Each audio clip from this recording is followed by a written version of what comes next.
A because it's in A's complement, so it doesn't belong to A, or it doesn't belong to B because it's also in B's complement. So if it's in B's complement, it cannot be in B.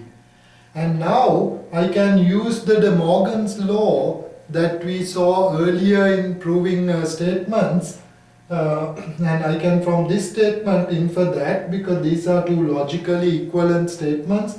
We saw that not A or not B is logically equivalent to not A and B. So I'm using the logical, the De Morgan's law for the statements that I had, and therefore this statement I can write, therefore X does not belong, it's in the negation of A and B. And I'm using set notation again, X doesn't belong to A intersection B, and therefore X must belong to A intersection B's complement. So now we have come the circle. I chose an element in this set, and I have shown that that element is also in the A intersection B complement set. Therefore this set must be a subset of this. And similarly you can argue, I'm going to leave you to fill in these statements exactly like that. It's the reverse argument. You start here and you can write all these statements reversing every statement back, and then you can show this statement that A intersection B's complement is a subset of A's complement union B's complement.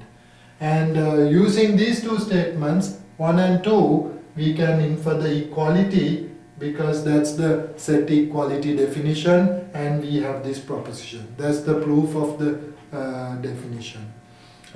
So therefore these propositions involving sets are all proved using logical statements, and we are using the logical statements that we learned earlier to prove propositions involving sets.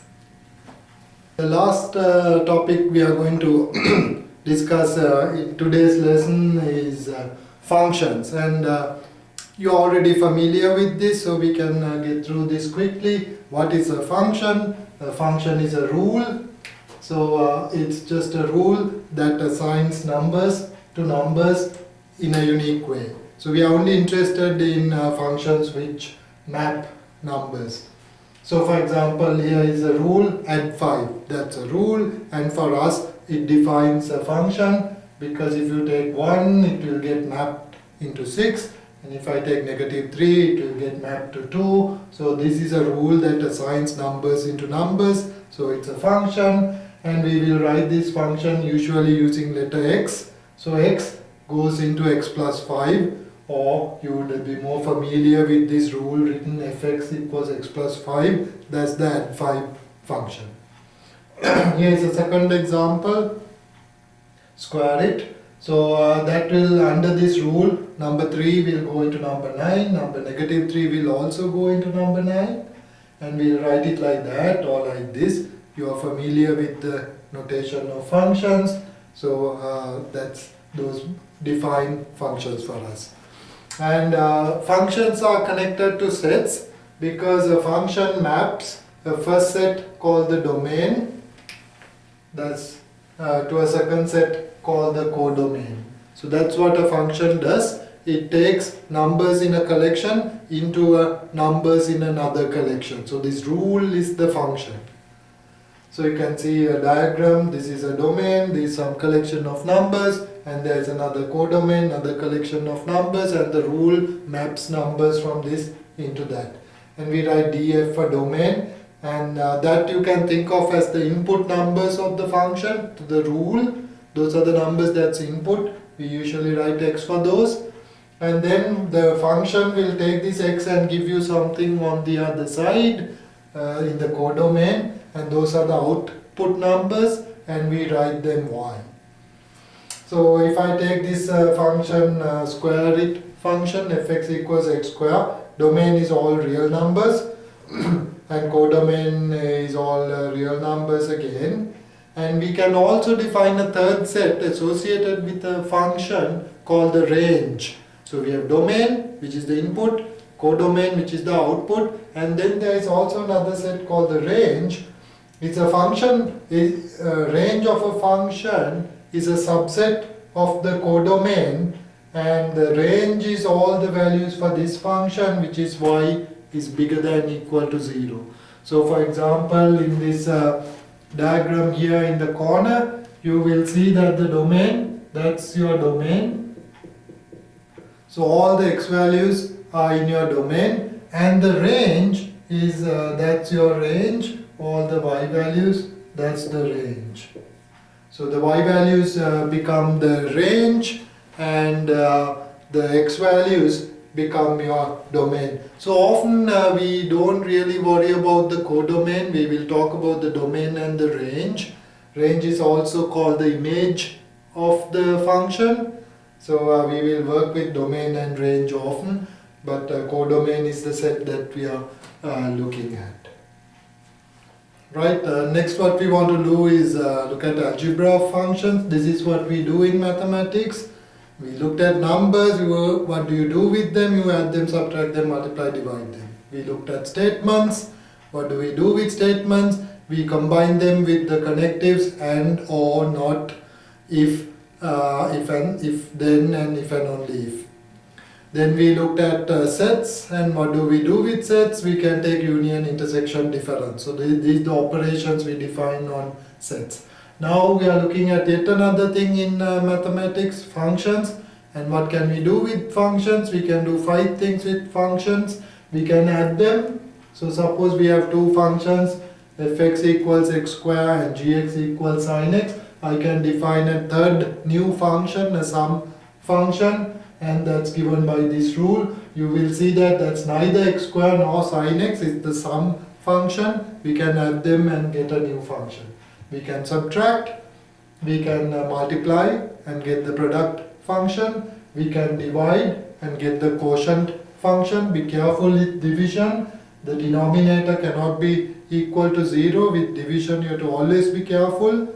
So sin x cannot be 0, otherwise your division is not defined. And the fifth and the last operation you can do with functions is called the composition. You can have the composite function f little circle g, that's written, you just write it f gx, and then this gx is your sin x function, and f is the squaring function, so you square the sin x and get sin squared x. That's composition. Now this composite function is common, it's there only for functions. You can't use it for numbers or other entities. So you have to be careful, that's something that's defined only for functions, it's not a common operation. And therefore you have to also be careful that you can composite f little circle g or g little circle f, and they are different in general. So if I want to look for g little circle f, then that's g of fx, you write it as it is. Fx is the squaring function. So fx is x square, I want g of that, so sin x square. And you will see that they are different. Sin squared x is different to sin x square. So in general the composition is different, and you have to be careful. The order of composition is important. Just like for subtraction, this is also the order is important, so is for division. The order is important, but for multiplication and addition, the order doesn't matter because they are commutative operations. So here and here, the order is not important, but the other 3 operations, the order is important. That's where we are going to finish today's lesson. And today we started with looking at truth tables for statements.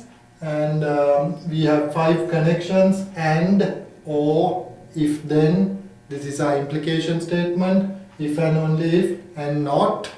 And then you need to be able to do the truth tables, you need to remember the truth tables, and then use the truth tables to verify the truth values for complicated statements combined through these connectives. So you need to be able to do that. And you need to understand logical equivalence of two statements. If you have two statements, they are logically equivalent. What does that mean? It means that the truth tables for each of the statements is identical. Then the two statements are logically equivalent. And we also looked at what's called the contrapositive statement and the converse statement for the statement A imply B. So our implication statement has a contrapositive statement, not B imply not A, and the converse statement B imply A. These two statements are logically equivalent, so watch out, but these two are not, so watch out for that. Then we also looked at sets and the definitions and the operations, three operations for sets: union, intersection and difference, and their various properties, the definitions, and how to prove propositions involving sets. You need to be able to do that because this course is all about proofs and you need to be able to do that. And finally we looked at functions and how to define function, what is a function, and the 5 operations that you can do with functions: addition, subtraction, multiplication, division and composition. And so tomorrow we will continue the next day and look at connectives. So enjoy the day, and I hope you learned. And as always, this is Dr. D signing off. Remember, keep it so simple. Goodbye.